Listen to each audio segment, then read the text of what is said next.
بسم اللہ الرحمن الرحیم۔ السلام علیکم۔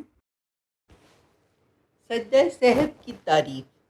نماز کے دوران نماز کے واجبات میں سے کوئی واجب بھولے سے چھوٹ جائے، یا کسی واجب کو 2 مرتبہ ادا کیا ہو، یا کسی واجب کو اس کے محل سے مؤخر کر دیا ہو، یا فرض کی ادائیگی میں تاخیر ہوئی ہو، تو ان تمام صورتوں میں سجدہ سہو لازم ہو جاتا ہے۔ سجدہ سہو نماز کے سلام کے فوراً بعد بجا لانا چاہیے۔ سجدہ سہو کا بیان۔ یہاں صحیح بخاری کی احادیث بیان کرتی ہوں، جس سے ہمیں معلوم ہوگا کہ سجدہ سہو کب کرنا لازم ہے۔ عبداللہ ابن بحینہ سے روایت ہے کہ رسول اللہ صلی اللہ علیہ وآلہ وسلم کسی 4 رکعت نماز کی 2 رکعت پڑھانے کے بعد قعدہ تشہد کے بغیر کھڑے ہو گئے۔ پہلا قعدہ نہیں کیا، اس لیے لوگ بھی آپ صلی اللہ علیہ وسلم کے ساتھ کھڑے ہو گئے۔ جب آپ نماز پوری کر چکے تو ہم سلام پھیرنے کا انتظار کرنے لگے، لیکن آپ نے سلام سے پہلے بیٹھے بیٹھے اللہ اکبر کہا اور سلام ہی سے پہلے 2 سجدے بیٹھے بیٹھے کیے، پھر سلام پھیرا۔ صحیح بخاری حدیث نمبر 1224۔ رسول اللہ صلی اللہ علیہ وآلہ وسلم ظہر کی 2 رکعت پڑھنے کے بعد بیٹھے بغیر کھڑے ہو گئے اور قعدہ اولیٰ نہیں کیا۔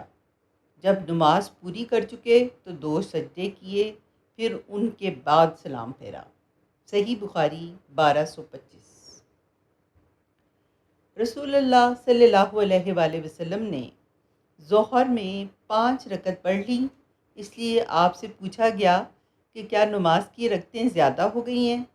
آپ صلی اللہ علیہ وآلہ وسلم نے فرمایا کہ کیا بات ہے؟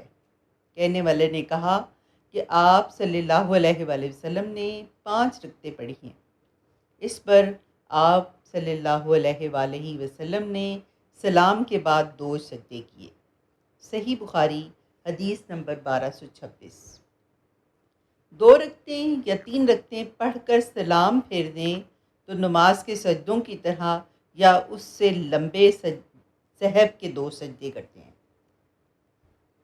نبی کریم صلی اللہ علیہ وآلہ وسلم ظہر یا عصر کی نماز پڑھا رہے تھے۔ جب آپ صلی اللہ علیہ وسلم نے سلام پھیرا تو ذوالیدین کہنے لگا کہ یا رسول اللہ صلی اللہ علیہ وآلہ وسلم، کیا نماز کی رکعتیں گھٹ ہو گئی ہیں؟ کیونکہ آپ صلی اللہ علیہ وآلہ وسلم نے بھول کر صرف 2 رکعتوں پر سلام پھیر دیا تھا۔ نبی کریم صلی اللہ علیہ وآلہ وسلم نے اپنے اصحاب سے دریافت کیا کہ کیا یہ سچ کہتے ہیں؟ صحابہ نے کہا جی ہاں، اس نے صحیح کہا ہے۔ تب نبی کریم صلی اللہ علیہ وآلہ وسلم نے 2 رکعت اور پڑھائیں، پھر 2 سجدے کیے۔ سعد نے بیان کیا کہ عروہ بن زبیر کو میں نے دیکھا کہ آپ نے مغرب کی 2 رکعتیں پڑھ کر سلام پھیر دیا اور باقی بھی باتیں بھی کی، پھر باقی 1 رکعت پڑھی اور 2 سجدے کیے اور فرمایا کہ نبی کریم صلی اللہ علیہ وآلہ وسلم نے اسی طرح کیا تھا۔ صحیح بخاری حدیث نمبر 1227۔ اسی طرح رسول اللہ صلی اللہ علیہ وسلم کی ایک حدیث ہے کہ ظہر کی نماز میں قعدہ اولیٰ کیے بغیر کھڑے ہو گئے، حالانکہ اس وقت آپ کو بیٹھنا چاہیے تھا۔